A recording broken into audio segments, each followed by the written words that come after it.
Hello दोस्तों, मैं प्रियंका स्वागत करती हूँ आप सभी का अपने एक और नए वीडियो। तो यहाँ पर हम अपने ब्लाउज की कर रहे हैं कटिंग। तो ये एक कस्टमर का ब्लाउज है, तो उनको छोटा गला ही चाहिए, तो इसलिए मैंने बनाया 40 साइज़ का ब्लाउज है, 40 साइज चेस्ट का। तो आज हम आपको बताने वाले हैं कि होम बुटीक में कौन कौन सा सामान रख सकती हैं आप, क्या क्या सामान रखना चाहिए, और कस्टमर नहीं आते हैं तो कैसे कस्टमर को बुलाया जाए। ये सारी चीज़ें हम आपको इस वीडियो में क्लियर करेंगे।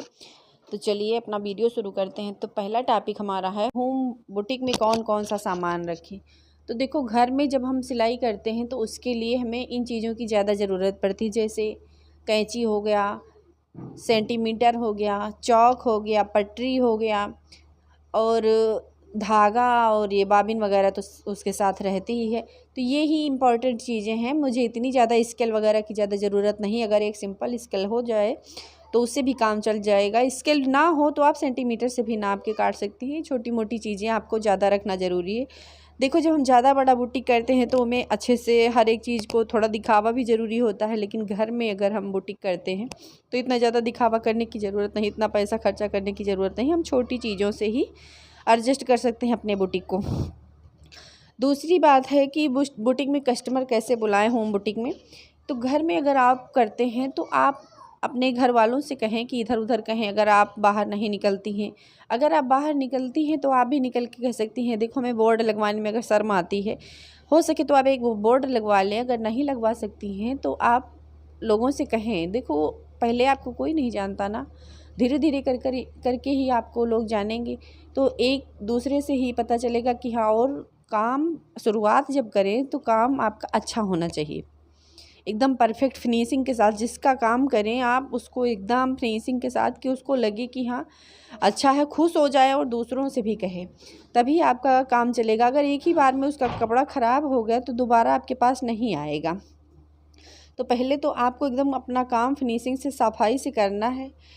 तीसरी बात जो है कि होम बुटीक में हमें क्या क्या सिलाई आनी चाहिए। तो होम बुटीक के लिए जितना आप सिल लेती हैं उतना तो ले ही कपड़े, अगर और कोई दे रहा है एक्स्ट्रा तो वो भी ले लें।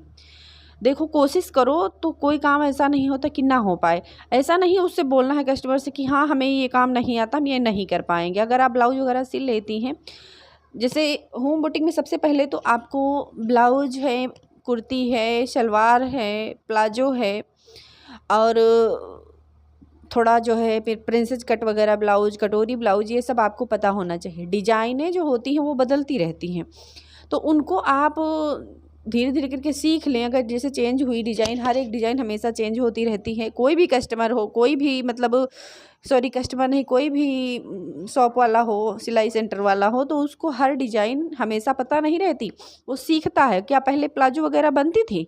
नहीं बनती थी, लेकिन अब देख देख के सब सीख गए। तो कोई काम को आपको कस्टमर से ये नहीं कहना कि हाँ ये नहीं कर पाएंगे। आप उसको ले लो और कोशिश करो कि हाँ इसको ज़्यादा से ज़्यादा, जब तक अगर थोड़ा बहुत आप सिलाई कर लेती हैं, ब्लाउज वगैरह सिल लेती हैं, कुर्ती वगैरह सिल लेती हैं, सलवार सिल लेती हैं, तो अगर आप सलवार सिल लेती हैं तो आपको प्लाजो सिलने में कोई दिक्कत नहीं होगी। लेकिन आपके अंदर एक डर रहेगा कि हाँ हम बनाएं, कपड़ा ख़राब ना हो जाए। तो ऐसा नहीं है, आप कोशिश करो, धीरे धीरे करके बन जाएगा। अगर कुछ थोड़ा बहुत इधर उधर हो भी गया तो आप कस्टमर को बातों से अपने समझा के उसको अच्छे से बता दें तो वो समझ जाएगा। और 100% दें कि हाँ कपड़ा अच्छा बने आपका, तभी आप काम कर पाएंगे। अगर कोई कस्टमर कुछ नया लेके आया, आप बता देंगे हम ये नहीं कर पाते हैं, आप ही नहीं कोई बुटीक वाला हो, कोई डिज़ाइन वगैरह है बनवाना है, उसके पास ले जाओ, वो बोले ये हम नहीं कर पाते हैं, तो क्या उसके पास कस्टमर जाएंगे?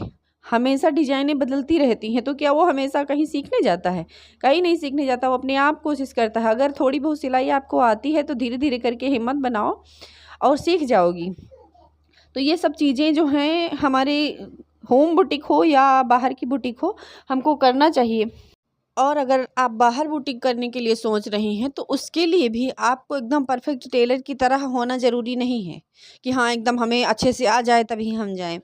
आप अपना बुटीक बनाएं, उसके बाद धीरे धीरे करके अपने हाथों में, हाँ ये है कि थोड़ा बहुत फिनिशिंग हो, काम इतना गंदा ना कर दें कि लोग सिलवाने से डरें। जिस कस्टमर के आप कपड़े बनाएं अच्छे से बनाएं, चाहे आप होम बुटीक की बात हो या बाहर आप बुटीक कर रहे हैं। शुरुआत में आप वही कपड़े लें जो सिल लेती हैं। बाहर बुटीक में तो यही दिक्कत होती कि अगर कस्टमर का एक बार कपड़ा ख़राब हो गया तो बहुत कुछ बोल के जाए, कहो तो ज़्यादा बात बिगड़ जाए। तो आपको वो कपड़े नहीं लेना है, तब तक नहीं लेना है जब तक आप किसी और कपड़े पे या घर में अच्छे से उसको सीख न लें। जब सीख लें तब आप बाहर के कपड़े लें, सबसे पहले तो आपको ये करना है। तीसरी बात जो है, तो होम बुटीक हो या बाहर बुटीक की हो, आप मेहनत से काम करो और अच्छे से अच्छे सफाई करके आप कस्टमर को कपड़े दो, तभी वो आपके पास बार बार आएगा। दूसरी बात, आप कभी पैसे के लिए जिद ना करें उससे। जैसे 10-5 रुपया आपको कम दे रहा है तो आप कम, 10-5 रुपये के लिए आपको उससे जिहालत नहीं करना है, बहसबाजी नहीं करना है। 10-5 रुपया अगर कम दे रहा है तब भी ठीक है, लेकिन वो आपका कस्टमर प्रॉपर बन रहा है। अगर कोई बाहर का अल्टर के कपड़े लेके आता है, सिलवाने वाले नहीं लेके आता है, तो आप उसको साफ मना करके उसको बाहर कर दो कि हम अल्टर कपड़े नहीं लेते हैं और आप सिलवाते जहाँ हैं आप वहीं करवा लीजिए। देखो बहुत सारे कस्टमर ऐसे आते हैं बेवकूफ़ बनाने वाले, सिलवाते कहीं अलग हैं।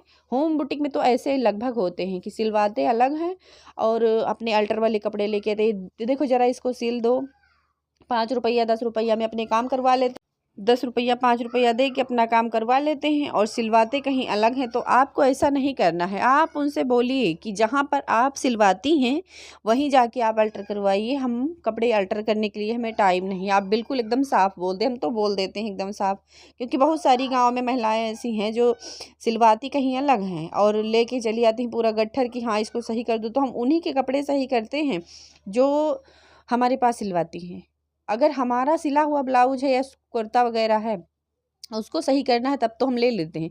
अगर दूसरे का सिला हुआ है हमारे पास आया है तो हम उसको नहीं करते, साफ मना कर देते कि नहीं इसको ले जाओ, हम नहीं कर पाएंगे, इस टाइम हमारे पास काम बहुत है।